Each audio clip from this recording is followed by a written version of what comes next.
আসসালামু আলাইকুম। আজকে আমরা মোটামুটি সহজ তবে গুরুত্বপূর্ণ প্রশ্ন আসে। একটা চ্যাপ্টার পড়বো ইন্টারনেট। বর্তমান যুগে ইন্টারনেট ছাড়া কিছুই হয় না। এই যে ক্লাসটা দেখতেছেন এটাও ইন্টারনেটের মাধ্যমে। তো এই অধ্যায়ের যে বিভিন্ন টার্ম বা বিভিন্ন যে টপিক, এর অধিকাংশ টপিকে আমাদের পরিচিত টপিক। তবে এর মধ্যেও কিছু কিছু তথ্য আছে যেগুলো আপনাকে মুখস্থ করতে হবে। একদম ঠুরস্থ মানে আরবি সূরা যেভাবে মুখস্থ করে ওরকম কিছু জিনিস মুখস্থ করতে হবে। আর বাকি কিছু জিনিস আমাদের যেহেতু জানা শোনা আছে, একটু রিডিং পড়লে আর পিছনের এমসিকিউ পড়লে চ্যাপ্টারটা কভার হয়ে যাবে। তবে চ্যাপ্টারটা খুবই গুরুত্বপূর্ণ। আমরা একটু ওভারলুক যদি দেই চ্যাপ্টারটার ইম্পর্টেন্স দিকে, এখানে দেখতে পারতেছেন যে এখানে অনেকগুলো টপিক আছে। Internet, ISP, IP address, HTTP, WWW বা এই যে তথ্যগুলো, এই ছক দেখলে আপনারা বুঝেন যে কোনটা গুরুত্বপূর্ণ কোনটা। আমরা যদি আধুনিক দেখি, এই যে 35 থেকে, এর মধ্যে ইন্টারনেট, আইএসপি এগুলো থেকে কোশ্চেন আসে না। ইন্টারনেট থেকে একসময় আগে আসতো ইন্টারনেট কত সালে আবিষ্কার হয়েছে বা এগুলো। বর্তমানে প্রশ্ন হয় যে আইপি অ্যাড্রেস থেকে আর ডব্লিউডব্লিউডব্লিউ থেকে, এই দুইটা থেকে বেশি প্রশ্ন হয়। অর্থাৎ এই দুইটা টপিক খুব ভালো করে গুরুত্ব দিয়ে পড়বেন। এইচটিটিপি অতটা গুরুত্বপূর্ণ না, আর এই পিছনের জিনিসগুলো অতটা গুরুত্বপূর্ণ না। মানে কঠিন যে টপিক, এখানে ধরেন এইচটিটিপি একটু হার্ড টাইপের টপিক, বা এই যে HTML যদি চিন্তা করেন আর কি, এগুলো থেকে প্রশ্ন হয় না। তবে আপনি যদি সব জব চিন্তা করেন, ব্যাংক ব্যাংক চিন্তা করলে কোনো কথা নাই, সব পড়তে হবে, বইয়ের A to Z পড়া লাগবে। ব্যাংকের জন্য নো সাজেশন। তবে বাংলা ভার্সনের জন্য ব্লু কালার এবং জেনারেল বেসিকটুকু এনাফ। তো আমরা যদি একে একে যাই কথাবার্তার মধ্যে, প্রথম টপিক হচ্ছে ইন্টারনেট। তো ইন্টারনেটে এখানে দেখেন, এখানে ইন্টারনেট শব্দটা কিন্তু দুইটা শব্দ থেকে আসছে, এটা একটু মনে রাখবেন কারণ এটাও আসতে পারে। এই যে ইন্টার কানেক্টেড নেটওয়ার্ক, এই ইন্টার কানেক্টেড নেটওয়ার্ক থেকে, এখান থেকে ইন্টার আর এখানে নেটওয়ার্ক থেকে নেট নিয়ে ইন্টারনেট শব্দটা আসছে। এটা একটা গুরুত্বপূর্ণ কোশ্চেন, এই জন্য এটা ব্লু মার্ক করা হয়েছে।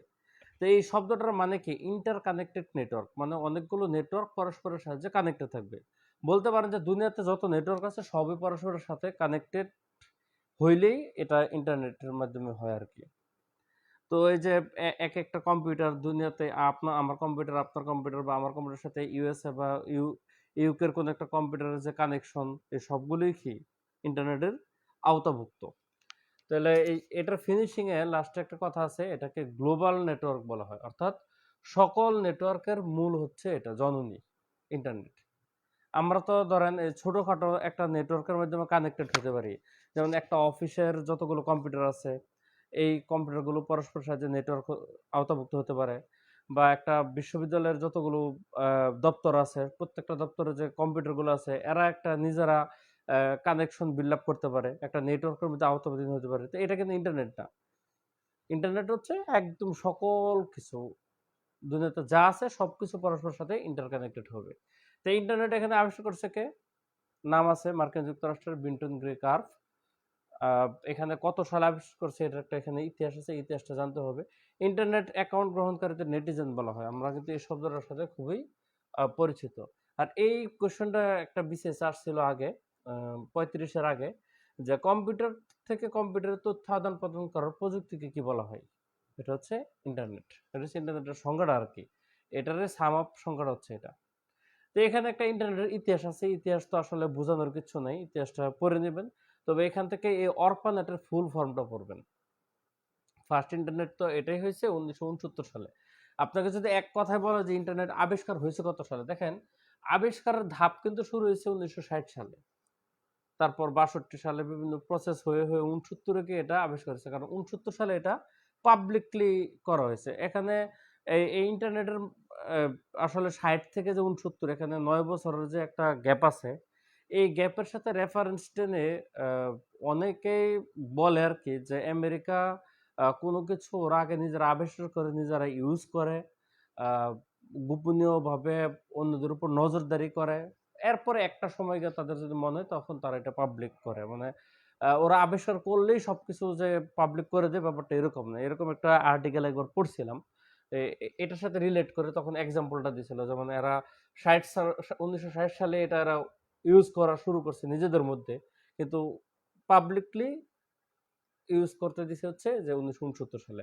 তো ইন্টারনেট আবিষ্কারের সন বললে আমাদের এই সনটা ইউজ দিতে হবে 1969। আর একটু যদি ওয়াইডলি আসে, যদিও সাল তারিখ দরকার নেই, এরপর মনে রাখতে পারেন ইচ্ছা হলে। এখানে ইন্টারনেট সংক্রান্ত আরো কিছু তথ্য আছে। এই তথ্যগুলোর মধ্যে যেগুলো একটু ভাইটাল সেগুলো হচ্ছে ব্লু কালার দেওয়া আছে, তবে এখানে কিছু কিছু টার্ম আছে যেমন টিসিপি/আইপি প্রোটোকল, এগুলো হচ্ছে আমাদের ইন্টারনেট প্রোটোকল যে অধ্যায় আছে সামনে এটা পড়াবো, ওইখানে গেলে এই জিনিসগুলো একটু ডিটেল জানতে পারবেন। তবে আপাতত এই জিনিসগুলো একটু মুখস্থ করে নেবেন যেগুলো আছে, এগুলো জানবেন। এগুলো প্রথম ইন্টারনেট ব্যবহারকারী দেশকে ইউএসএ, ইন্টারনেট ব্যবহারের শীর্ষ দেশকে চায়না, অর্পানেট কার্যক্রম তো ইন্টারনেট দ্বারা শুরু করছে তারা, কিন্তু বন্ধ করে দিয়েছে 1990 সালে। তারপর হচ্ছে ধরেন বাংলাদেশে ইন্টারনেট চালু হয় কত সালে, এটা খুব গুরুত্বপূর্ণ, 96 সালে। সংবাদ মাধ্যম হিসাবে BDNews24.com এরা চালু করছে। বা এই সংক্রান্ত তথ্যগুলো যে 1983 সালে একদম সারা বিশ্বে যে ইন্টারনেট ওপেন হয়েছে, অর্পানেট কোন প্রোটোকল ইউজ করে ইন্টারনেট গুলো ইউজ করতো, ফার্স্ট যে ইন্টারনেট তো একটা দেশের সাথে আরেকটা দেশের কানেক্টিভিটির মাধ্যমে হয়। তো আমেরিকা প্রথম অস্ট্রেলিয়ার সাথে ওরা কমিউনিকেশনের মাধ্যমে ইন্টারনেটের সূচনাটা করছে। এই তথ্যগুলো একটু পড়বেন, ঠিক আছে? আর ইন্টারনেট সংযোগের জন্য কি কি লাগে এটাও আসতে পারে, নিচের কোনটি ইন্টারনেট সংযোগের জন্য ভাইটাল। আপনারা জানেন যে একটা কম্পিউটার বা মোবাইল লাগবে, মানে একটা ডিভাইস, যে ডিভাইসের মাধ্যমে আপনি ইন্টারনেট ইউজ করবেন। তো ডিভাইসে আপনার একটা নেট লাগবে, তার মানে আপনার নেটওয়ার্কের একটা প্রোভাইডার লাগবে। সেটা হইতে পারে এই যে এটা আর কি, যে ইন্টারনেট সার্ভিস প্রোভাইডার, আইএসপি, মানে কারা আপনাকে এ, দিবে। তো ওরা যে আপনাকে দিচ্ছে সার্ভিস প্রোভাইডার, ওরা তো হয়তো বা টেলিফোন তারের মাধ্যমে দিচ্ছে বা মোবাইলের মাধ্যমে দিচ্ছে বা কোনো একটা নেটওয়ার্কের মাধ্যমে দিচ্ছে। আবার মডেমের মাধ্যমেও ইন্টারনেট হতে পারে, যদিও মডেমের ইউজটা এখন তেমন একটা হয় না। আর আপনার ইন্টারনেট ইউজ করতে গেলে আপনার একটা সফটওয়্যার লাগবে বা ব্রাউজার লাগবে, একটু পড়ে নেবেন, এদের বিস্তারিত জানতে হবে না। এরপর হচ্ছে ইন্টারনেট সংযোগ পদ্ধতি, আপনারা কিভাবে ইন্টারনেটটা সংযোগ দিবেন। এই ক্ষেত্রে শুধু এই লাইনটা পড়বেন যে ইন্টারনেট কানেকশনটা কোন পদ্ধতিতে হয়। এখানে হচ্ছে ডায়াল আপ সিস্টেমের মাধ্যমে হয়, এটার বিস্তারিত আপনার জানতে হবে না। এখানে আহ, এগুলো হচ্ছে আপনার সাদা কালার, অতটা ইম্পর্টেন্ট না। এইগুলো প্রত্যেকটা আলাদা অধ্যায় আছে, মানে অন্যান্য অধ্যায় এই অধ্যায়ের সংশ্লিষ্ট না, যেমন ওয়াইফাই কি, ওয়াইমেক্স কি। আপাতত এখান থেকে এদের ফুল ফর্মটা পড়তে পারেন। তবে এই এই জিনিসগুলো সুবিধা অসুবিধা, ওয়াইমেক্স সুবিধা অসুবিধা, রাউটার, আমরা ওই ওই অধ্যায়গুলোতে পড়বো, মানে কম্পিউটার নেটওয়ার্ক অধ্যায়ে আমরা এগুলো ডিটেলস পড়বো আর কি। আপাতত হচ্ছে ইন্টারনেট সংযোগ করতে গেলে জিনিসগুলো লাগে আর কি, একটা ব্রডব্যান্ড কানেকশন লাগে, ওয়াইফাইয়ের মাধ্যমে ইউজ করি ওয়াইম্যাক্স। তবে এই ফুল ফর্মগুলোই আসে, এত কাহিনী আসে না। ইন্টারনেট সংযোগ পদ্ধতি যা আসবে আপনারা নিজেরাই পারবেন এগুলো। মোবাইল ফোন লাগে, তার মাধ্যমে হতে পারে, স্যাটেলাইটের মাধ্যমে হতে পারে। এটা হতে পারে যে দূরবর্তী স্থানে ইন্টারনেট সংযোগ নিতে গেলে কি লাগে, স্যাটেলাইট লাগে। এখানে আইএসপি আছে, আইএসপির ফুল ফর্ম হচ্ছে ইন্টারনেট সার্ভিস প্রোভাইডার, আপনাকে যে ইন্টারনেটটা দিবে। তো ওদের কিছু কাজ আছে, ওদের কাজকে আপনাকে নিরবিচ্ছিন্ন কম ইন্টারনেট প্রদান করতে হবে। আপনাকে ওরা একটা অ্যাড্রেস দেবে, যেটাকে আইপি অ্যাড্রেস বলা হয়। প্রত্যেকটা ইন্টারনেট ইউজার একটা আইপি থাকে, তো ওরা আপনাকে একটা আইপি দিবে। ধরেন আপনি যারা ওয়াইফাই ইউজ করেন তো জানেন যে আপনাকে একটা আইপি অ্যাড্রেস বলা হয়। আপনি যখন ওদেরকে ফোন দেন যে আপনার বাসায় নেটওয়ার্কের ধরুন কোনো একটা সমস্যা হলো, এই সমস্যাটা সলভ করতে গেলে কিন্তু আপনাকে ফোন দিয়ে, হ্যাঁ আপনার পরিচয় থাকলে আপনার সরাসরি বাসাটা বুঝে যাবে, ওরাই জানে এই পাশে কোন লাইনটা আছে। কিন্তু ঢাকা শহরে তো অনেকে হয়তো ওইরকম পরিচিত না, তখন আপনাকে একটা আইপি বলে দিতে হয়। আইপির মানে লাস্ট ডিজিটটা বললেও ওরা 2 ডিজিট বা 3 ডিজিট বলে ওরা আইডেন্টিফাই করতে পারে যে কোন বাসায় সমস্যাটা হয়েছে। তাহলে প্রত্যেকটা ইন্টারনেট যে রাউটার এগেনস্টে আমাদের একটা আইপি অ্যাড্রেসও থাকে। এরপরে আপনাকে কন্টিনিউয়াসলি ইন্টারনেট দিতে হবে, হাই স্পিডে দিতে হবে। কোনো সমস্যা থাকলে আপনার সেটা দ্রুত সলভ করতে হবে, আপনার নিরাপত্তা নিশ্চিত করতে হবে। এগুলো হচ্ছে আইএসপির কাজ, মানে ইন্টারনেট সার্ভিস প্রোভাইডার। তবে এখানে এই জিনিসটা পড়বেন যে বাংলাদেশের যে ইন্টারনেট সেবাদানকারী সংগঠন আছে, এই সংগঠনের একটা নাম আছে ISPAB, internet service provider association of Bangladesh, ঠিক আছে? তো এই হচ্ছে আইএসপি, এটা রিটেনে আসে যে আইএসপির কাজ কি, আরএমআর দিয়ে একাধিকবার আসছে বিসিএস রিটেনে। এরপরে ইন্ট্রানেট এক্সট্রানেট। ইন্ট্রা মানে যেমন যে অন্তর্বর্তীকালীন একটা প্রতিষ্ঠানের নিজেদের মধ্যে যে নেটওয়ার্ক, এটা হচ্ছে ইন্টারনেট। আর বাইরের সাথে যে বাইরের প্রতিষ্ঠানের সাথে যেগুলো আছে এগুলো হচ্ছে এক্সট্রানেট। ইন্টারনেটে শুধু নিজস্ব কর্মীরাই এটার প্রবেশাধিকার থাকে, বাইরের কারো থাকে না। এখানে ভিতর বাইরে সবাই কানেকশন হতে পারে। এটাও রিটার্নের কেন্দ্রের 45 রিটার্নের সম্ভবত আসছিল ইন্টারনেট এক্সট্রানেটের কাহিনী, কিন্তু প্রিলিমিনারিতে আসার মতো এখানে নাই। তো এরপরও জাস্ট দুইটা টার্মের বেসিকটা জানা রাখবেন। এরপরে আছে হচ্ছে নেটওয়ার্ক সার্ভার। তো সার্ভার তো জানেনই, নেট একটা জায়গা রিসোর্স থাকে, সেই রিসোর্স থেকে এর সাথে কানেক্টেড যে ডিভাইসগুলো আছে প্রত্যেকটা ডিভাইস সেই রিসোর্স এখান থেকে নিতে পারে বা শেয়ার করতে পারে। এটা হচ্ছে মূলত সার্ভার। মানে ওই যে রিসোর্স সেন্টারটা হাব হিসাবে ইউজ করে। এখন হাব, সুইচ, রাউটার, এগুলো রিপিটার, এই ডিভাইসগুলো সম্পর্কে আমরা কম্পিউটার নেটওয়ার্কে পড়বো। এবারও বিসিএস রিটার্নে আসছে হাব ও সুইচের মধ্যে পার্থক্য আসছে আরামার দিয়ে। তো ওই যে রিসোর্সের যে ইয়াটা, এটা হাব হিসাবে কাজ করে, মানে যেটার সাথে সবগুলো কানেক্টেড থাকে, এটা হচ্ছে হাব আর কি। এরপর হচ্ছে আইপি অ্যাড্রেস। এখান থেকে সাম্প্রতিককালে বিসিএস এ প্রশ্ন আসছে। তবে বিসিএস এ যে প্রশ্ন আসতে দেখা যাইতেছে, আইপির ফুল ফর্মটা হচ্ছে ইন্টারনেট প্রোটোকল। তাহলে আইপি অ্যাড্রেস হচ্ছে ইন্টারনেট প্রোটোকলের আপনার একটা অ্যাড্রেস। তো আপনাদের এখান থেকে যে মূলত আসে প্রশ্নগুলো, এই দুইটা থেকে একটু বেশি প্রশ্ন আসে। এই যে বর্তমানে যে আইপি অ্যাড্রেস আছে, এটা দুইটা ভার্সন আছে। একটা হচ্ছে IPv4 আর একটা হচ্ছে IPv6। এখান থেকে প্রশ্নটা হয়ে হচ্ছে, আমি বলি, এই যে IPv4 এর বিট সংখ্যা কত? এটা হচ্ছে 32 বিট। এই যে এখানে আছে কিনা, হ্যাঁ, এটা হচ্ছে 32 বিট। আর IPv8 এটা হচ্ছে 128 বিট। তাহলে বিটের সাথে আমাদের টোটাল কতগুলো নেটওয়ার্কের সাথে কানেক্টেড হওয়া সম্ভব এটা আছে। এটা হচ্ছে 2 এর উপরে পাওয়ার হয় বিট সংখ্যাটা। তাহলে IPv4 এর সাথে 2 টু দি পাওয়ার 32 সংখ্যক নেটওয়ার্কের সাথে কানেক্টেড হওয়া যাবে। আর এটা হবে 2 টু দি পাওয়ার 128। এখন এটা বিশাল একটা সংখ্যা, এই সংখ্যা কোনোদিন পরীক্ষা আসবে না। আপনার যদি অপশনে আসে তাহলে এটাই আসবে 2 to the power 32। R IPv6 এর সাথে 2 টু দি পাওয়ার 128। দেখেন এটা বিশাল বড় সংখ্যা। তাতে এই সাইড জীবনে আসবে না, আপনার লাগবে হচ্ছে এটা। তাহলে আপনাদের এখানে জাস্ট কয়টা ভার্সন আছে? দুইটা ভার্সন। কোন ভার্সনটা কত বিট? 4 হচ্ছে 32 বিট, 6 হচ্ছে 128 বিট। ঠিক আছে? আর কতটা সংখ্যা দেওয়া যায়? 2 এর উপরে বিট সংখ্যা। এটাই হচ্ছে আমাদের এখানের প্রশ্ন মূলত। এছাড়া আমাদের এই যে আইপি অ্যাড্রেসগুলো সাধারণত এরকম 4টা অংশে থাকে। আপনার বাসায়ও যদি নেটওয়ার্ক আছে, আপনার কম্পিউটার যদি কানেক্টেড দেন, তাহলে আপনারা দেখবেন যে আপনার এই 4টা অংশে আইপি অ্যাড্রেসটা থাকে। তাহলে এই IPv4 এর এখানে দেখেন এই ডিএনএস সার্ভারের সাথে 2টা অ্যাড্রেস আছে। এখানে এই 6 এর গুলো দরকার নেই। 6 এর গুলো একটু টাফ তো। 6 এর গুলো দরকার যদি মুখস্থ করতে পারেন বেটার।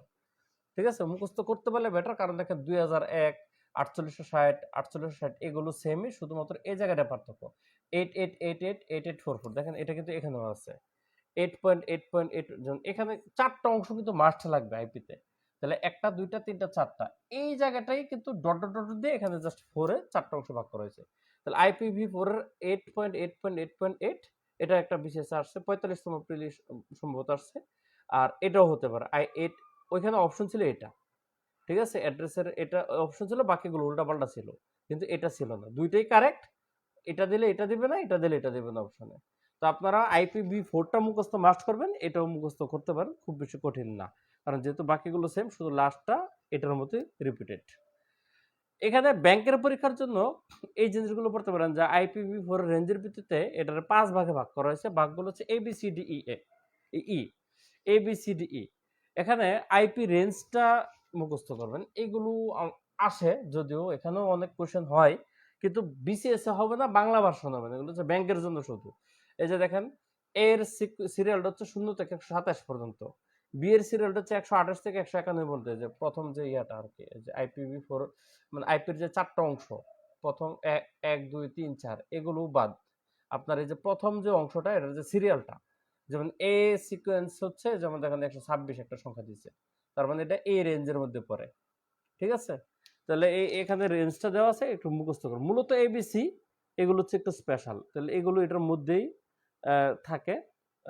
তাহলে আপনার এইটা মুখস্থ করলে আপনারা এই আইপি দিয়ে, আপনারা অনেক সময় পরীক্ষা আসে যে একটা আইপি দিয়ে দেয় যে এটা কোন ভাগে পড়ছে এ বি সি ডির মধ্যে, তখন আপনারা যদি এই রেঞ্জটা মুখস্থ থাকে বলতে পারেন। ধরেন আপনার এটাই এই আইপিটা ধরেন পরীক্ষা দিল 191, 255, 250, এই দিক দিয়ে আন্দাজে একটা দিল, তখন এটা কোন ভাগে পড়ছে, তাহলে আপনি যদি রেঞ্জ মুখস্থ থাকে তাহলে 191টা দেখবেন কোন ভাগে পড়ছে, তাহলে 191 পড়ছে আমরা যদি বিতে, রেঞ্জ মুখস্থ থাকলে। আবারও বলছি, নট ফর বিসিএস আর বাংলা ভার্সন, এগুলো ব্যাংকের জন্য, তখন আপনারা কোন ক্লাসে পড়ছে এটা বলে দিতে পারবেন। আর এখান থেকে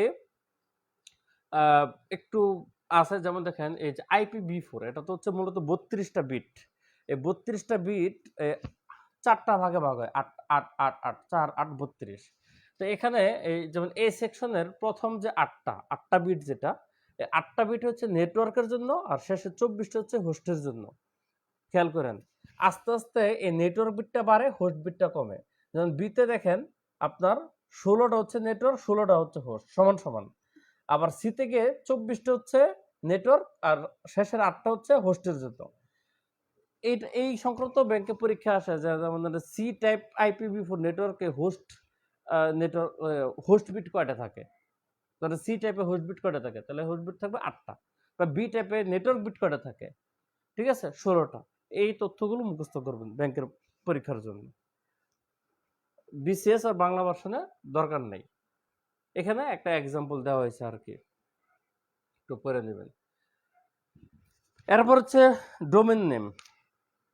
ডোমেন হোস্টিং মূলত হচ্ছে এগুলো ওয়েবসাইট বিল্ড আপের জন্য এই দুইটা টার্ম খুব জরুরি। আপনি যদি যে কোনো একটা অ্যাড্রেস দেখেন, ওয়েবসাইট অ্যাড্রেসে অবশ্যই ডোমেন থাকেই, ঠিক আছে। তো এখানে ডোমেনের সংজ্ঞা পড়বেন। যেমন ডোমেন নেম হচ্ছে ইন্টারনেটে এক বা একাধিক আইপি অ্যাড্রেসকে শনাক্ত করার জন্য একটা অদ্বিতীয়, এটা কিন্তু অদ্বিতীয় বলতে কেন, একটা ডোমেনের সাথে আরেকটা ডোমেন জীবনও মিলবে না। পৃথিবীতে প্রত্যেকটা ওয়েবসাইটের আলাদা আলাদা ডোমেন, এই জন্য এটা টাকা দিয়ে কিনতে হয়, ঠিক আছে, ফ্রি না। তো এই জন্য এটা অদ্বিতীয় বলা হয়েছে, কারণ একটার সাথে আরেকটা মিলবে না। আলফা নিউমেরিক হচ্ছে আপনার এটা সংখ্যা দিয়েও হতে পারে বা অ্যালফাবেট দিয়েও হতে পারে। যেমন এখানে একটা এক্সাম্পল আছে শিক্ষা.org, এটা একটা ডোমেন নেম। এটা দিয়ে আপনার একটা আইপি, এইটুকুর সাথে একটা আইপি কানেক্টেড আছে, এখানে কনভার্টার আছে, ঠিক আছে। তো এটা হচ্ছে এই আইপির সাথে কানেক্টেড। এখন এটা তো একটা মুখস্থ, জাস্ট একটা এক্সাম্পল, এটা কোনো মুখস্থ, আপনার মুখস্থ করার কিছু নেই। জাস্ট এখানে মূল উদ্দেশ্য হচ্ছে আপনার একটা ডোমেন নেম দিয়ে এক একটা স্বতন্ত্র আইপি অ্যাড্রেসের সাথে কানেক্টেড থাকে। তো এই ডোমেন যে প্রোভাইড করে, এটার একটা অ্যাসোসিয়েশন আছে পৃথিবীতে, এই অ্যাসোসিয়েশনের নামটা এখানে দেওয়া আছে, ফুল ফর্মটা পড়ে নেবেন, যে কোনো সময় আসতে পারে। আর এই ডোমেন হোস্টিং এর বেলায় এরা একটা প্রোটোকল ফলো করে, এটা হচ্ছে ডিএনএস প্রোটোকল। ডিএনএস এর ফুল ফর্ম কি, ডোমেন নেমিং সিস্টেম, ডিএনএস, ঠিক আছে। এই টিসিপি, ইউডিপি এরা হচ্ছে ডিএনএস প্রোটোকল ব্যবহার করে। এখন ডোমেন দুইটা অংশ আছে, টপ লেভেল ডোমেন। এখানে একটা এক্সাম্পল যদি দেই, আমাদের হচ্ছে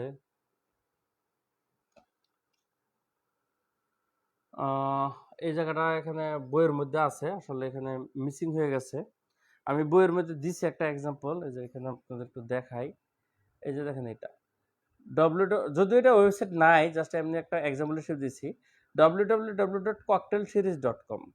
এই .comটা হচ্ছে টপ লেভেল ডোমেন, আর এই ককটেল সিরিজটা হচ্ছে সেকেন্ড লেভেল ডোমেন। ডোমেনের দুইটা ভাগে ভাগ করা আছে, এখানে দুইটা অংশ, এই পুরাটা মিলে কিন্তু একটা ডোমেন, cocktailseries.com, ঠিক আছে। এই cocktailseries.com, এই cocktailseries.com পুরোটা মিলে হচ্ছে ডোমেন। ডোমেনের দুটো অংশ, ককটেল সিরিজ একটা, .com একটা। .comটা হচ্ছে টপ লেভেল ডোমেন বলা হয়, আর ককটেল সিরিজটাকে সেকেন্ড লেভেল ডোমেন বলা হয়, এটা একটু মনে রাখবেন। তো আমরা যে যেমন ধরেন এখানে আছে ঢাকা ইউনিভার্সিটির একটা ওয়েবসাইটের অ্যাডমিশন সংক্রান্ত ওয়েবসাইটের du.ac আছে, বা buet.edu আছে, বা এই যে DGSS .gov.bd, এই যে ওয়েবসাইটগুলো আছে, সামনে দিয়ে তো www থাকে একটা, ওইটা বাদ দিয়ে বাকিগুলো যদি থাকে, এগুলোর যে ডোমেনের প্রকৃতি থাকে, যেমন .com, এই কম হচ্ছে কমার্শিয়াল আর কি, বাণিজ্যিক প্রতিষ্ঠানের শেষে .com থাকে। কোন অর্গানাইজেশনের সাথে .org, সংক্ষেপে কিন্তু দেখেন, কমার্শিয়াল থেকে কম, অর্গানাইজেশন থেকে অর্গ, গভর্নমেন্ট থেকে হচ্ছে গভ, শিক্ষা প্রতিষ্ঠান এডুকেশন, আর এসিও শিক্ষা প্রতিষ্ঠানে অ্যাডমিশনের সাথে হচ্ছে অ্যাডমিশন কারিকুলামের সাথে হচ্ছে মূলত এসিটা দেয়। যেমন ঢাকা ইউনিভার্সিটির মূল ওয়েবসাইট কিন্তু এটা না, ডিউ.এসি না, ঠিক আছে, ইউনিভ ঢাকা.কম। তো এখানে হচ্ছে ভর্তি সংক্রান্ত জিনিসগুলোতে হচ্ছে এসি ইউজ করে, এটা প্রত্যেকটা ভার্সিটি আলাদাভাবে একটা ডোমেন ইউজ করে আর কি। তো এখানে হচ্ছে নেটওয়ার্ক সার্ভিসের জন্য যে .নেট, আন্তর্জাতিক সেবামূলক পরিষেবা ইন্টারন্যাশনাল, আইএনটি, মিলিটারিরা মিলি, এই যে ব্যবসা প্রতিষ্ঠানের জন্য বিজনেস, বিআইজেড, ঠিক আছে, তথ্য সংক্রান্ত ইনফরমেশন, ইনফো, এইগুলো মুখস্থ রাখতে হবে এদের সাথে।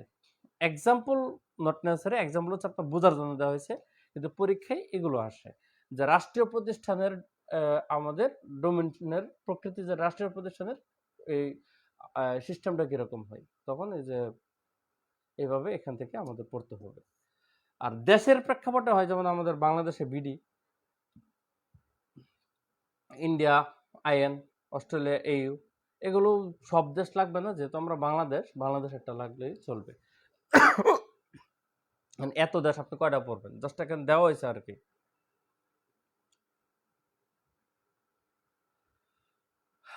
এরপরে কই গেল, বেশি উঠে গেছে। এরপর হচ্ছে ওয়েব ডিজাইন পরিস্থিতি। আমাদের ইন্টারনেটের স্বাভাবিক জিনিসগুলো চলে গেছে আলোচনা।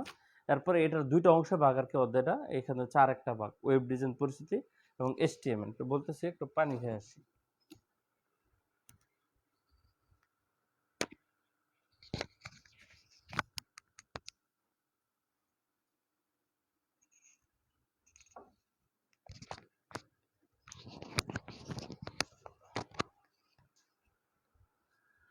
আচ্ছা, ওয়েব ডিজাইন হচ্ছে আপনার ওয়েবসাইট ডিজাইন।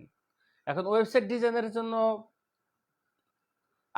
আমরা যারা নর্মাল পার্সন, আমরা তো ওয়েবসাইট ডিজাইন করতে পারি না, কারণ ওয়েবসাইট ডিজাইন করতে গেলে অনেক জটিল প্রক্রিয়া আছে, এখানে অনেক ল্যাঙ্গুয়েজ আছে, সিস্টেম, এগুলোর জন্য আলাদা প্রতিষ্ঠান আছে, আমরা সাধারণত প্রয়োজন পড়লে টাকা দিয়ে করি। কিন্তু এরপরেও এই ওয়েব ডিজাইন সংক্রান্ত কিছু মৌলিক ধারণা আমাদের পরীক্ষার জন্য লাগবে, মানে হালকার উপর ঝাপসা আর কি, এটাই। তো প্রথমে এখানে কিছু টার্ম আছে, যেমন প্রথম হচ্ছে ওয়েব পেজ। আপনারা জানেন যে যে কোনো একটা ওয়েবসাইটে ঢুকলে প্রথমে একটা পেজ আসে, শুধু যে একটা পেজ ব্যাপারটা না, আরো অনেক পেজ থাকতে পারে, ঠিক আছে। এই যে ওয়েব পেজ হলো এক ধরনের ওয়েব ডকুমেন্ট, যা ওয়ার্ল্ড ওয়াইড ওয়েব মানে www বা ইন্টারনেট ব্রাউজারে আমাদের ব্যবহারের জন্য উপযুক্ত। আমরা যে কোনো একটা ওয়েবসাইট ইউজ করতে গেলে আমাদের এই ওয়েব পেজ লাগবে। এখন মূল কথা হচ্ছে এই ওয়েব পেজে সাধারণত একটা সিস্টেমে বিল্ড আপ করা হয়। তাহলে ওয়েব পেজ সিস্টেমের জন্য কি ইউজ করা হয়, প্রশ্নটা হয় এরকম ভাবে যে এই লাইনটা এই জন্য গুরুত্বপূর্ণ, HTML। ওয়েব পেজ তৈরির জন্য কি ব্যবহার করা হয়, HTML। আবার রিভার্স আসে, HTML কিসের জন্য ব্যবহার করা হয়, ওয়েব পেজ তৈরির জন্য। এই দুই সিস্টেমে প্রশ্নটা পড়বেন, এইটুকু আমাদের মোটামুটি হয়ে যাবে। এখন ওয়েব পেজে কিছু কিছু জিনিস থাকে, যেমন আমাদের লেখা বা টেক্সট থাকে, লেখা বা টেক্সট গুলো আমাদের দেখেন এই জিনিসগুলো পড়তে হবে। এক্সটেনশন যেটা, এটাকে এক্সটেনশন বলে, HTML লেখা বা টেক্সটের জন্য HTML ফাইলে সংরক্ষিত থাকে। ছবিগুলো কোন ফরম্যাটে থাকে, জেপিইজি, জেপিজে বা পিএনজি, এগুলো আমরা রেগুলার ইউজ করি। এই জিআইএফ তো ফেসবুকে ইউজ করি, একটু গ্রাফ মানে ভিডিও টাইপের হালকা আর কি। অডিও থাকে, ভিডিও থাকতে পারে, অডিওগুলো MP3 ফরম্যাটে থাকে, বা ডব্লিউএবি বা ডব্লিউএমএ, ভিডিওগুলো MP4 বা এভিআই, এফএলভি, বিভিন্ন ফরম্যাটে থাকতে পারে আর কি। এগুলো হচ্ছে ফরম্যাট, এগুলো মুখস্থ করা লাগবে, ঠিক আছে। মানে ওয়েব পেজে কিন্তু আমাদের একটা পেজের মধ্যে কিন্তু আপনার অডিও থাকতে পারে, ভিডিও থাকতে পারে, লেখা থাকতে পারে, ছবি থাকতে পারে, সব নিয়ে তো একটা ওয়েব পেজ হয়। আপনি যখন ফেসবুকের একটা পেজ ওপেন করেন দেখবেন যে অনেক কিছুই থাকতেছে, তো সবই থাকে। কোনো প্রোগ্রাম এই লিখতে গেলে বা প্রোগ্রাম ফাইলগুলো থাকে, তাহলে এখানে এইগুলো জিনিসগুলো দরকার নাই। আপনি শুধু এখান থেকে HTML এর ফুল ফর্মটা ভরে নেবেন, যে এটার এক্সটেনশন হচ্ছে HTML. ডট কিন্তু মাস্ট। এরপরে ওয়ার্ল্ড ওয়াইড ওয়েব, এখান থেকে প্রশ্ন মূলত এটা কেটা তৈরি করছে, ফুল ফর্মটা আসে www ফুল ফর্ম ও তৈরি করছে টিম বার্নার্স লি, ঠিক আছে। কত সালে তৈরি করছে? 1999 সালে তৈরি করছে, ঠিক আছে। তারপর হচ্ছে এখানে W3C, এটা একটা প্রতিষ্ঠান, এটা হচ্ছে ওরই প্রতিষ্ঠান। তারপর হচ্ছে এখানে 2024 সালে এসে উনি এটা বন্ধ করে দিয়েছে। এই জিনিসটা একটু পড়বেন। এগুলো কিছু না, বিকাশ টিকাশ এগুলো থেকে প্রশ্ন হয় না। মূলত এখান থেকে প্রশ্ন এটাই যে এটা কে তৈরি করছে, মূলত ওয়ার্ল্ড ওয়াইড ওয়েবটা কে তৈরি করছে, এটা হচ্ছে এখানকার প্রশ্ন। ওয়েবসাইট, আপনারা জানেন প্রত্যেকটা ওয়েবসাইটের একটা ইউআরএল থাকে। আচ্ছা, এখানে বিশ্বের প্রথম ওয়েবসাইটকে তৈরি করছে, এটাও কিছু এই বেটাই তৈরি করছে 1991 সালে। সালটা পড়বেন। এখন ওয়েবসাইট কি, জিনিসগুলো কি, এগুলো তো আপনাদের পড়ানোর কিছু নেই, বুঝেন। আর এখান থেকে সংজ্ঞা আসে না, মূলত আসে প্রত্যেকটা ওয়েবসাইটে স্বতন্ত্র কি থাকে, একটা ইউআরএল থাকে। ইউআরএলের ফুল ফর্মটাও পরীক্ষা একাধিকবার আসছে, ইউনিফর্ম রিসোর্স লোকেটর। এটা খুবই গুরুত্বপূর্ণ একটা অ্যাব্রিভিয়েশন। ওয়েবসাইটের প্রকারভেদ, এখানে প্রকারভেদটা পড়তে পারেন, এক্সাম্পল আসে। প্রকারভেদটা হচ্ছে এখানে দুইটা, স্ট্যাটিক আর হচ্ছে ডাইনামিক। স্ট্যাটিক হচ্ছে ফিক্স আর কি, এখানে কোনো এডিটিং নাই। আর যেগুলোতে হচ্ছে এডিটিং হয় এগুলো হচ্ছে ডিনামিক। আমি ডিনামিক ওয়েবসাইট যেমন এখানে যে ক্রিকেট বা ফুটবল খেলার আপডেট, যেমন ক্রিকেটের জন্য আমি সবচেয়ে বেশি ফলো করি ক্রিকইনফো, ইএসপিএন ক্রিকইনফো, বা অনেকে ক্রিকবাস ফলো করে।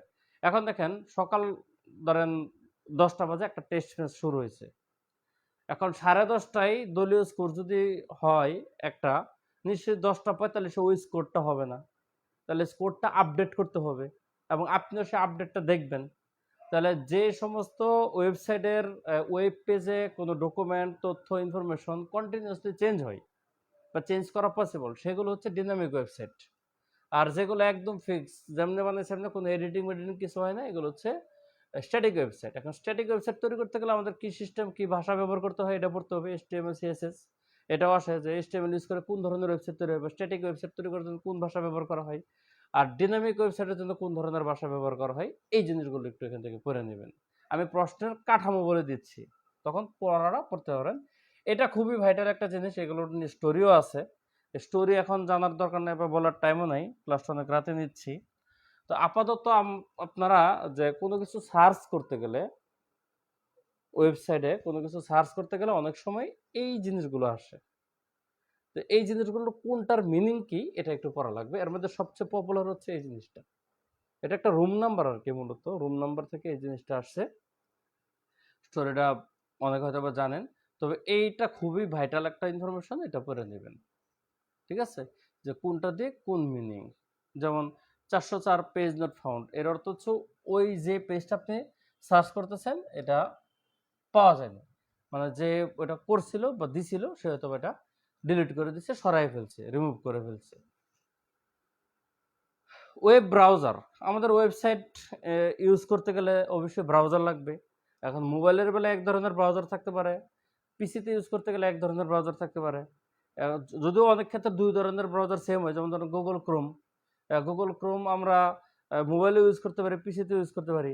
কিন্তু মজিলা ফায়ারফক্স এটা কিন্তু আমরা শুধুমাত্র পিসিতে ইউজ করি। আবার ধরেন আরেকটা ইউসি ব্রাউজার বা অপেরা মিনি, এটা কিন্তু শুধুমাত্র মোবাইলে ইউজ করি, ঠিক আছে। তো আমাদের পিসি ভার্সন, মোবাইল ভার্সন যে হোক, আমাদের কিছু ব্রাউজার আছে, ব্রাউজারগুলো নিয়ে ইম্পর্টেন্ট তথ্যগুলো হচ্ছে এগুলো এমসিকিউ ভিত্তিক এবং খুব গুরুত্বপূর্ণ। যেমন পৃথিবীর সবচেয়ে বেশি ব্যবহার করে কোন ব্রাউজার, এই যে গুগল ক্রোম, ঠিক আছে, গুগলের যেহেতু। এরপরও খুব পপুলার ব্রাউজারের মধ্যে মজিলা ফায়ারফক্স আছে, অপেরা আছে, সাফারি আছে। সাফারিটা হচ্ছে অ্যাপেলের মালিকানাধীন ব্রাউজার। আর মাইক্রোসফটের ব্রাউজার হচ্ছে মূলত আপনি পিসিতে কোনো একটা ব্রাউজার ডাউনলোড করতে গেলে আপনাকে ইন্টারনেট এক্সপ্লোরার ইউজ করতে হবে। এটা যদি 2022 সালে বাদ করে দিছে, এখন মাইক্রোসফট এজ ইউজ করা হয়, ঠিক আছে। এখন হচ্ছে মাইক্রোসফটের বর্তমান ব্রাউজার হচ্ছে মাইক্রোসফট এজ। দুইটা কিন্তু প্যারালাল না, আগে ইন্টারনেট এক্সপ্লোরার ছিল, এখন এটা বাদ দিয়ে মাইক্রোসফট এজ ওরা একটু আপডেট করছে আর কি, ওইটা খুবই স্লো আর কি। ইউসি ব্রাউজার আছে, মাঝখানে ইউসি ব্রাউজার খুব বেশি পপুলার হয়েছিল, আলিবাবা.com এর মালিকানাধীন। এরপরে হচ্ছে নেটস্কেপ ব্রাউজার আছে, এগুলো অতটা নোটিসেবল না। এই সবগুলো হচ্ছে আমাদের রিকগনাইজড, অর্থাৎ প্রত্যেকটার যে সাব ইনফরমেশন এগুলো পড়বেন, এই জন্য সবগুলো ব্লু কালার দেওয়া আছে, গুরুত্বপূর্ণ। তাহলে বিশ্বের প্রথম ওয়েব ব্রাউজার হচ্ছে এবাটা তৈরি করছে। প্রথম টেক্সট ভিত্তিক ওয়েব ব্রাউজার, প্রথম টেক্সটের সাথে চিত্র ভিত্তিক ওয়েব ব্রাউজার, মানে এই ইনফরমেশন গুলো হইতে পারে। আর বাংলাদেশে হচ্ছে তর্জনী ব্রাউজার, যদিও তারা ইউজ করা হয় না। বুকমার্ক কথাটা তো বুঝেনি। বুকমার্ক হচ্ছে ধরেন আপনি কোন একটা ওয়েব পেজ ঘাঁটতে ঘাঁটতে ঘাঁটতে ঘাঁটতে ঘাঁটতে ঘাঁটতে আপনি মনে করেন যে কোনো একটা জায়গায় গেছেন, এখন আপনার একটা কাজ পড়ে গেছে, আপনি তখন ওই ইউআরএলটা বা ওই ওয়েবসাইটটা বুকমার্ক করে রাখলে পরবর্তীতে আপনি এটা খুব ইজিলি খুঁজে পেয়ে ওইখান থেকে শুরু করতে পারেন। আর রিফ্রেশ তো জানেনই, আপনার পেজে যেমন ওয়েবসাইটে যেটা খেলার ইনফরমেশন দিলাম, ধরেন আপনি মোবাইলে ঢুকে রাখছেন 10:30, এখন মনে হলো 11টা বাজে খেলার আপডেটটা দিবেন, তখন আবার নতুন করে ওয়েবসাইট ঢুকতে হবে, যদি লগ ইন করা থাকে রিফ্রেশ দিলেই আপডেট তথ্যটা চলে আসে। হোম পেজ হচ্ছে জানেন যে প্রথম পাতা, একটা ওয়েবসাইটে ঢোকার পর ফার্স্ট যে পেজটা দেখা যায়, এরপর তো স্ক্রল করে আমরা ব্রাউজ করে অন্য পেজে যাবই। অন্য পেজে যে এক ওয়েবসাইট থেকে আরেক ওয়েবসাইট, এক পেজ থেকে আরেক পেজে যাওয়াটাকে বলা হয় কি ব্রাউজিং। এইগুলো আসলে নিজেরাই বুঝেন বা পড়লে নিজেরাও বুঝে যাবেন। ওয়েব সার্ভার, অবশ্যই আমাদের সার্ভার লাগবে। এই সার্ভার, এই যে বিশ্ব জনপ্রিয় ওয়েব সার্ভারগুলো, এগুলো একটু পড়ে নেবেন, একটু রিডিং করবেন, অতটা পরীক্ষা আসার উপযোগী না। উইকিপিডিয়া শিক্ষামূলক একটা প্ল্যাটফর্ম। আমাদের তো সবকিছু গুগলে সার্চ দেওয়া অভ্যাস, তবে এডুকেশনাল পারপাসে কোনো কিছু জানতে গেলে উইকিপিডিয়াটা হচ্ছে অথেন্টিক তথ্য আর কি। গুগলে তো পাঁচ মিশালি থাকে, সেখান থেকে আপনার খুঁজে পাইতে খুব কষ্ট, যদিও এটাও কিছু ঝামেলা আছে, কিন্তু তুলনামূলকভাবে এটা হচ্ছে একটা রিলায়েবল। এই জন্য এটা দেখেন, আমরা যেমন এনসাইক্লোপিডিয়ার বিশ্বকোষ বলা হয়, এটাও কিন্তু ওইরকমই। কত সালে তৈরি করছে, কারা তৈরি করছে, এই সংক্রান্ত তথ্য আছে। বাংলাপিডিয়াও আছে একটা, এরা বাংলাদেশ এশিয়াটিক সোসাইটি তৈরি করছে, এটাও একটা ইম্পর্টেন্ট তথ্য। ব্লগ টক কি, ব্লগিং কারা কি জানেন? এই ইউআরএল, এটার পূর্ণ ফর্ম লিখবেন। এই যেমন এখানে একটা ইউআরএল দিছি, এই পুরাটা মিলে কিন্তু ইউআরএল। এই যে এইচটিটিপি, এটা হচ্ছে প্রোটোকল, এটুকু হচ্ছে ডোমেন, এটা হচ্ছে ডিরেক্টরি, এটা হচ্ছে ফাইল নেম।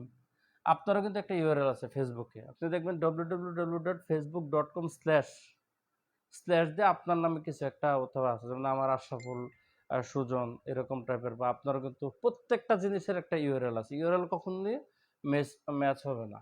তো ইউআরএল এর পূর্ণ ফর্মটা পড়তে হবে, এবং এর কি কি অংশ আছে অংশগুলো জানতে হবে। এটা দেখলে অংশগুলো জানতে পারবেন। এরপরে সার্চ ইঞ্জিন, যেখান থেকে চাইলে যেটা ইউজ করে আমরা বিভিন্ন তথ্যের জন্য সার্চ করি। সার্চ ইঞ্জিনের জন্য তো মূলত পৃথিবীব্যাপী বিখ্যাত হচ্ছে গুগল, এটি সবচেয়ে বড় সার্চ ইঞ্জিন। এছাড়া আরও আছে বিংও ইউজ করতে পারে, যেটা হচ্ছে মাইক্রোসফটের। পিপিলিকা বাংলাদেশের, ঠিক আছে। চরকি বাংলাদেশের দ্বিতীয় সার্চ ইঞ্জিন। এছাড়া আরও কিছু সার্চ ইঞ্জিন একটা সময় খুব পপুলার ছিল, কিন্তু এখন পপুলারিটি কমে গেছে। যেমন ইয়াহু খুব ইউজ করতাম যখন ইন্টারনেট বাংলাদেশে 7-8 সালে যখন ব্যাপকতা তৈরি ছিল।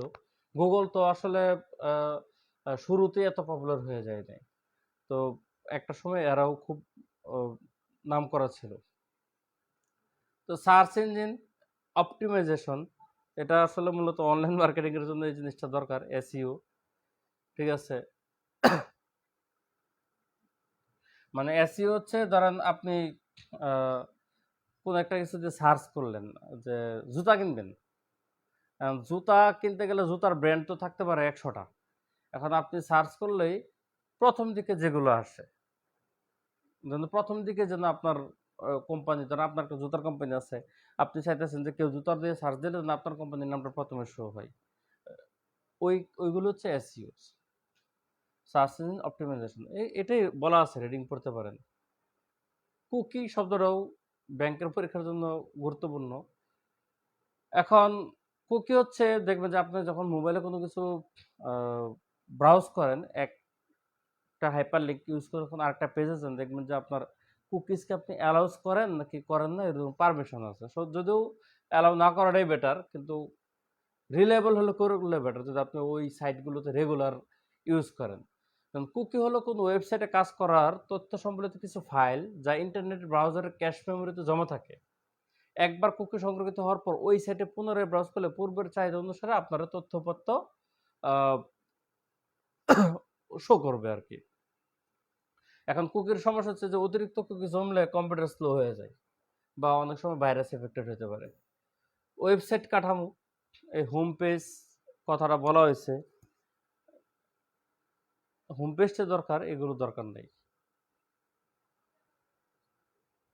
এখানে কিছু কাঠামো বলা আছে, হায়ারার্কিয়াল ওয়েবসাইট কাঠামো মূলত হচ্ছে ট্রি বা হায়ারার্কিয়াল, মানে গাছের সিস্টেম আর কি। গাছের মূলত গাছের এটা ধরেন কাঠামোটা, পরে দুইটা ডাল, এই ডালে আরো ডাল ছড়ায়, মানে একটা গাছ তো এইভাবেই হয়, প্রথমে খাম্বা একটা কাঠামো, পরে ডাল ছড়ায়, ডালের মধ্যে ডাল শাখা উপশাখা এরকম তৈরি হয় না। এই গাছ সিস্টেমের যে ওয়েবসাইট কাঠামো এটা হচ্ছে এটা। তারপরে যে নেটওয়ার্ক কাঠামো, একটার সাথে আর একটা কানেক্টেড, সিকোয়েন্সিয়াল বা লিনিয়ার, আর হাইব্রিড হচ্ছে একাধিকের মিক্সার। বিসিএস এ জীবনও আসবে না। এগুলো ব্যাংকের জন্য একটু হালকা পাতলা গুরুত্বপূর্ণ। তো এরপরও এখান থেকে না পড়ে শুধু পিছনের এমসিকিউ পড়েন, খুব বেশি গুরুত্বপূর্ণ টপিক নেই এগুলো। এটা বিসিএস এর জন্য গুরুত্বপূর্ণ না, কিন্তু ব্যাংকের পরীক্ষার জন্য একটু গুরুত্বপূর্ণ। এসটিএমএল আমরা কতটুকু আছে,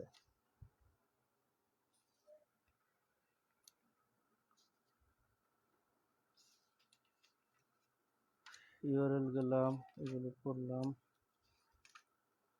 আচ্ছা, এসটিএমএল এর পরে আর বেশি নাই আলোচনা। আচ্ছা, এসটিএমএল তো কেন করা হয় আগে বলা হয়েছে যে ওয়েব পেজ তৈরি করার জন্য এসটিএমএলটা ইউজ করা হয়। তাহলে এসটিএমএল থেকে এসটিএমএল ফর্ম পুরা নামটা পড়বেন, মূলত হচ্ছে ওয়েব পেজের জন্য করা হয়। কারণ কত সালে কে করছে, 1990 সালে জেনেভার সার্নে কাজ করার সময় টিম বার্নার্স লি সর্বপ্রথম এসটিএমএল আবিষ্কার করছেন। ঠিক আছে, এসটিএমএল, সিএসএস, জাভাস্ক্রিপ্ট এবং ডম এই সমস্ত প্রযুক্তির সমন্বিত রূপ। এখানে কাহিনী আছে, কাহিনী হচ্ছে এসটিএমএল ব্যবহার করে আপনি হচ্ছে ডিনামিক ওয়েবসাইট তৈরি করতে পারবেন না। এখানে তো আপনার কথাটা আছে, এইচটিএমএল এর ফাইল এক্সটেনশন তো এটা দিয়ে কেবলমাত্র স্ট্যাটিক বা গতানুগতিক ওয়েব পেজ তৈরি করা যায়। এখন আপনার যদি ডিনামিক ওয়েব পেজ তৈরি করতে হয় তাহলে এইচটিএমএল দিয়ে পারবেন না। এই জন্য তারা ডিনামিক ওয়েবসাইটের জন্য ডিএসটিএমএল ইউজ করা হয়। তাহলে এই কথা হচ্ছে এইচটিএমএল মানে শুধু এইচটিএমএল ইউজ করা হয় স্ট্যাটিক ওয়েবসাইটের জন্য, ওয়েব পেজের জন্য, আর ডিনামিক ওয়েব পেজের জন্য তৈরি করা হচ্ছে ডিএসটিএমএল। তো এই ডিএসটিএমএলটি হচ্ছে মূলত এই চারটার সমন্বিত রূপ। আর এখানে এইচটিএমএল এর সর্বশেষ ভার্সন আছে হচ্ছে 5.2। এটাও একটা পরীক্ষা আসতে দেখছি, ব্যাংকের পরীক্ষা লেটেস্ট আসছিল যে এইচটিএমএল লেটেস্ট ভার্সন কত 5.2, বা যদি এইভাবে 5.2 না আসে তাহলে লেটেস্ট ভার্সন এটা দিবেন ডিএসটিএমএল। এই ট্যাগিং গুলো ব্যাংকের পরীক্ষায় খুব বেশি আসে। ঠিক আছে, এখন এই ট্যাগ হচ্ছে দুই প্রকার, একটা হচ্ছে এমটি ট্যাগ আর একটা হচ্ছে কন্টেইনার ট্যাগ। এখানে ডেফিনেশন হচ্ছে যে সমস্ত ট্যাগে ওপেনিং বা শুরু আছে কিন্তু ক্লোজিং নাই, এটা হচ্ছে এমটি ট্যাগ। আর যেগুলোতে ওপেনিং এবং শুরু দুইটাই আছে, যেমন এই যে এটা ওপেনিং আছে, শেষের কিছু নাই, আর এই যে ওপেনিং শেষ দুইটাই আছে, এটা হচ্ছে কন্টেইনার ট্যাগ। এখন এই ট্যাগগুলো কিভাবে দেওয়া হয়, ট্যাগিং এর জন্য must be less than greater than সিম্বলটা হয় মাঝখানে, এটা লেখা হয়। তবে কোন কাজে কোনটা ইউজ করে, যে এখানে কাজগুলো করবেন ইম্পর্টেন্ট গুলো আমি কালার করে দিছি। যেমন লাইন ব্রেক করার জন্য ব্যবহার করা হচ্ছে যে বিআর, ব্রেক থেকে বিআর। আনুভূমিক লাইন তৈরি করার জন্য, ঠিক আছে, হরিজন্টাল র, ব্রেক র, লাইন ব্রেক করার জন্য। ওয়েব পেজে ছবি যুক্ত করার জন্য আইএমএস, ইমেজিং থেকে কথাটা আসছে। এরপরে কন্টেনার ট্যাগের মধ্যে দেখেন এটা কিন্তু আসে যে আপনার এক্সাম্পল আসে যে নিচের কোনটি, কোন ট্যাগিংটি এমটি ট্যাগের উদাহরণ, তখন এগুলোর মধ্যে থেকে একটা থাকবে, বুঝছেন। আর কোনগুলো কন্টেনার ট্যাগ, এমটি ট্যাগগুলো পড়ে ফেললে কন্টেনার ট্যাগগুলো বোঝা যায়, অথবা দেখলেও বোঝা যায়। এমটিতে হচ্ছে শুধু শুরু থাকবে, ক্লোজিং থাকবে না। এখানে দেখেন এই একই জিনিস থাকে আর কি, জাস্ট পার্থক্য একটা স্ল্যাশের, সবগুলোতে একই জিনিস। স্টার্টিংটা যেটা দেওয়া হয়, ক্লোজিংটা জাস্ট একটা স্ল্যাশ থাকে। এখন লেখাকে ইটালিক করার জন্য ইটালিক থেকে আই, বোল্ড করার জন্য বোল্ডের বি, তারপর হচ্ছে আন্ডারলাইন করার জন্য আন্ডারলাইনের ইউ, দেখেন আনঅর্ডার লিস্ট করার জন্য যে ইউএল, নামের সাথে অর্ডার লিস্ট ওএল, ঠিক আছে। আলাদা সেকশন তৈরি করার জন্য ডিভাইডেশন, সাবস্ক্রিপ্ট সুপারস্ক্রিপ্ট তো বুঝেন, সুপারস্ক্রিপ্ট হচ্ছে পাওয়ার আকার থাকে, সাবস্ক্রিপ্ট হচ্ছে নিচে থাকে, ঠিক আছে। এগুলো খুব গুরুত্বপূর্ণ। আরও আছে HTML সংক্রান্ত এই দুইটা লাইন খুব গুরুত্বপূর্ণ। হেডিং ট্যাগ আছে 6টা, এর মধ্যে H1 হচ্ছে সবচেয়ে বড় হেডিং ট্যাগ, এটা সবচেয়ে গুরুত্বপূর্ণ। আর সবচেয়ে কম গুরুত্বপূর্ণ এবং সবচেয়ে ছোট হচ্ছে H6, এগুলো পরীক্ষা আসে, এগুলো গুরুত্বপূর্ণ না, এই তথ্যগুলো একটু পরে নেবেন। HTML ট্যাগের জন্য মাস্ট বি সিম্বল হচ্ছে এটা, বুঝছেন? তাহলে ওপেনিং ট্যাগ থেকে ক্লোজিং ট্যাগ সবগুলো HTML এর উপাদান। হেডিং ট্যাগ 6টা, কোনটা গুরুত্বপূর্ণ কোনটা কম গুরুত্বপূর্ণ, কোনটা বড় কোনটা ছোট, H1 H6 এই দুইটা হচ্ছে কাহিনী। যেহেতু 6টা, 1 নম্বর হচ্ছে গুরুত্বপূর্ণ এবং সবচেয়ে বড়, 6 নম্বর হচ্ছে সবচেয়ে ছোট এবং কম গুরুত্বপূর্ণ। আর ওপেনিং থাকলে, ক্লোজিং না থাকলে হচ্ছে এমটি, আর ওপেনিং ক্লোজিং দুইটা থাকলে কন্টেনার ট্যাগ, কোনটার কি এবং কোন কাজে ইউজ করা হয় এই টপিকটা একটু ভাইটাল, HTML থেকে একটু পড়ে নেবেন। বাকি এই ধরনের তথ্যগুলো তত গুরুত্বপূর্ণ না। এখানে এই যে CSS এর ফুল ফর্মটা পড়বেন, এটা আসতে পারে, বাকি কিছু না পড়লেও চলবে, শুধু ফুল ফর্মটা পড়লেও চলবে। তবে হাইপার লিঙ্ক জিনিসটা আপনারা ইউজ করেন। হাইপার লিঙ্ক হচ্ছে ধরেন আপনি একটা আর্টিকেল পড়তেছেন, আর্টিকেলের মধ্যে দেখবেন যে ধরেন কথার কথা the greatest captain of Bangladesh cricket is, না ধরেন বাংলাদেশ, এটা তো বিতর্কিত হয়ে যাবে। ধরেন the greatest Indian cricketer of all time is Sachin Tendulkar, he started his career in, একটা সন্দেহ আছে, এই তার একটা আর্টিকেল দেওয়া আছে, ধরেন ইন্ডিয়ান ক্রিকেট নিয়ে একটা আর্টিকেল দেওয়া আছে, এর মধ্যে দেখবেন সচিন টেন্ডুলকারের নিচে একটা আন্ডারলাইন আছে বা এটা ব্লু কালার দেওয়া আছে, যে আপনি ওই জায়গাটা ক্লিক করলে সচিন টেন্ডুলকার সম্পর্কে আপনারা আরেকটা পেজে নিয়ে চলে যাবে, যেখানে শুধু সচিনের কাহিনী আছে। ওই যে এক পেজ থেকে আরেকটা পেজে একটা ছোট্ট ক্লিকে চলে যাওয়া, ওই জিনিসটা করা হয়েছে মূলত এই হাইপার লিঙ্কের সাহায্যে। এরপরে এগুলো রিডিং পড়বেন, ওয়েবসাইট পাবলিশিং ইম্পর্টেন্ট অতটা না। ভিপিএন টপিকটা পড়বেন, কারণ এটা আসলে দিছিলাম এই টপিকটা, যদি এটার সাথে সম্পর্কিত ভিপিএন বইটা যখন লিখি তখন কিছুটা শুরু করে ওই সময়টাই তখন বাংলাদেশ আন্দোলন চলতেছিল, ওই যে বৈষম্য বিরোধী ছাত্র আন্দোলন। তো তখন তো সরকার নেট বন্ধ করে দিয়েছিল, প্রথম প্রথম তো হচ্ছে ফেসবুক বন্ধ করে দিচ্ছে। এখন নেট যদি বন্ধ করে দেয় তাহলে তো আপনার আমার ইন্টারনেট ইউজ করার কোনো ইয়ে নেই, যদিও বর্তমানে স্টারলিংকের সাহায্যে ইউজ করা যাবে, যদি স্টারলিংক আপনি নেন, গভর্নমেন্ট বন্ধ করে দিল। কিন্তু আপনার যদি নেট কানেকশন থাকে, কোনো নির্দিষ্ট ওয়েবসাইট যদি সরকার বন্ধ করে দেয় কোনো কারণে, যেমন আমাদের ফেসবুক বন্ধ করে দিছিল, তো তখন ফেসবুক চালাতে গেলে কি বাংলাদেশের কোনো সার্ভার ইউজ করে আপনি ফেসবুক ইউজ করতে পারবেন না। তখন ভিপিএন ইউজ করলে কি, আমরা দেশে ইউজ করলে আমাকে দেখাবে আমেরিকা, সুইডেন, অন্য কোনো কান্ট্রিতে, তা আমরা ভিপিএন ইউজ করে ফেসবুকটা ইউজ করতে পারতাম। মূলত হচ্ছে ভিপিএন এ আপনার গোপনীয়তা রক্ষা করে, পরিচয়টা গোপন করে ফেলে, আপনার আইপিটা চেঞ্জ করে ফেলে, মানে আইপিটা একদম লুকায় ফেলে, ঠিক আছে?